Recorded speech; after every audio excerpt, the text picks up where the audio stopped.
Alright, I'll show you a couple more animation tricks that you can use here. But first, just get yourself a nice little gem that's modeled, which should take you all but 30 seconds. It's just a cone with some extrusions and some scaling down, so nothing too crazy there. What I didn't mention previously, once you start modeling your stuff, before you get into animating, it's probably a good idea to always apply your all transforms and your rotation and scale. So if you just press Control A on your keyboard, this will help you a lot, especially once you start to manipulate your object and get some motion in there. You want things to be locked down. And another cool thing you can do is maybe go to Object and set the origin to the center of mass. If you want to basically, we're gonna do some scaling there, and that will make sure that the scaling happens right at the center of the object, as opposed to at the top or at the bottom or something. So some things to add into your toolbox of things to just kind of be automatically doing if you aren't already, but it really is important for animating as well.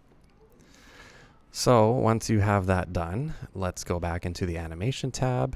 Let's make sure we are on the action editor, and let's create a idle animation for this gem.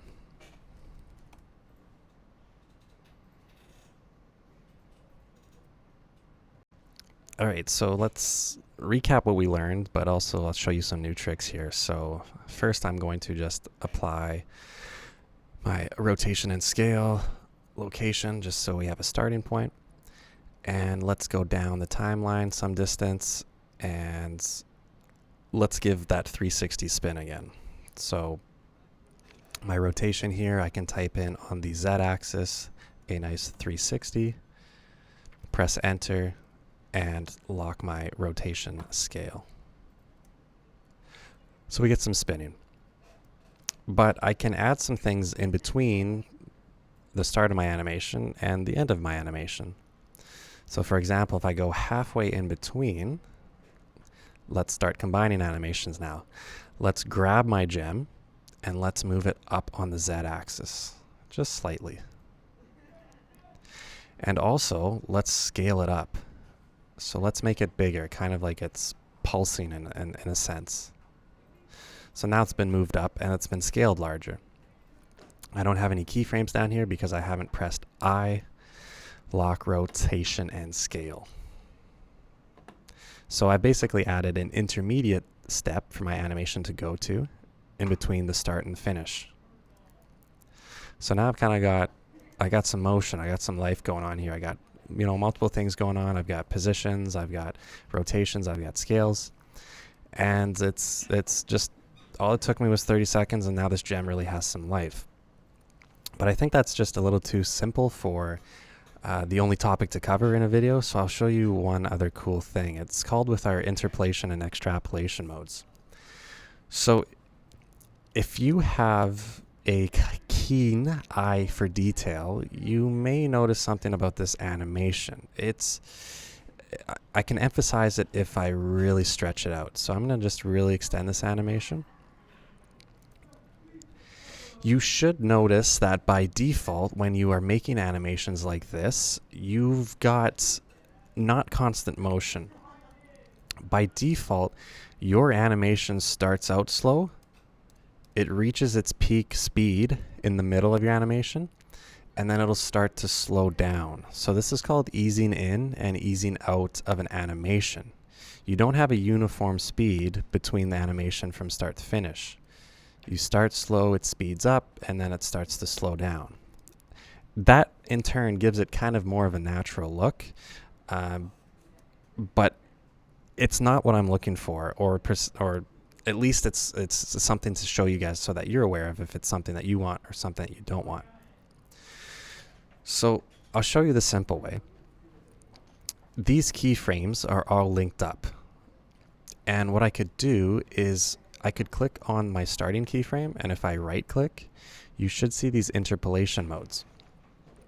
Now, I can change them. So I can have basically a uniform speed between start of animation and the end. So if I go to the interpolation mode and I click linear, you'll see we have this green line from the first keyframe to the second. Now if I play it, hopefully you can see that this animation, the speed of this animation is uniform. It's constant. There's no speeding up or slowing down. It's just moving in a constant motion. As opposed to from keyframe 2 to keyframe 3, which I haven't set yet, you can see that it's not constant motion, or it's not a uniform speed.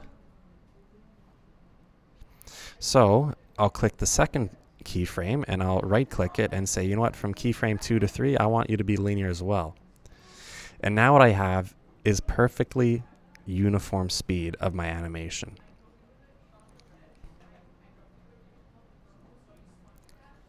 So depending on what kind of flavor you're looking at, those are options that are available to you, depending on what it is you're animating and kind of what look you're going for. Now that might be good enough for you. I'm going to Control Z to undo those interpolations, because I'm going to show you an advanced thing that you can do. You're probably not ever going to need to, but you could if you want. So I'm back to this ease in and ease out interpolation mode. I can combine the two. Not everything has to be linear, not everything has to be eased in or eased out. So just so you're aware, this green bar, this little tab, contains all of the animations that are currently present on your object. So if you hit that little arrow, here's all of the things that, in terms of your location, rotation, and scale, that are being tracked. So I actually like the easing in and the easing out when it comes to the kind of pulsing, the movements, and the scaling of my object. What I don't like the ease in and ease out on is the rotation. I just want it to spin at a constant speed. So what I'm allowed to do is, out of all the things that are being animated right here, I could click on my Z Euler rotation. That's the thing that's spinning it, right? I could single out this rotation frame. I could right click on it, and I could just make that rotation linear. So now that green line happens just on the rotation, but I still kind of get that more natural ease in, ease out on the scaling and the position, the location. And then for the second keyframe to the third rotation, or the third keyframe, I want it to be linear as well. So now my rotation is perfectly uniform, but I still kind of get that lifelike ease in, ease out on the scale and the location. Once you're done with that, you can just press that arrow to basically